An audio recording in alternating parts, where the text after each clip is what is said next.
明尼苏达大火蔓延，明尼苏达州多场野火持续燃烧，州长已宣布进入紧急状态，并调动国民警卫队。最大的弗兰德斯湖火灾在狂风和干旱下迅速扩散，目前已烧毁1660英亩，局部得到控制。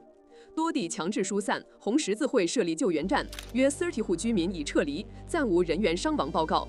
当前仍有大量烟雾对健康有害，相关区域全面禁烧，火灾原因仍在调查中。在 JQJO 上查看完整时间线，简介中的链接。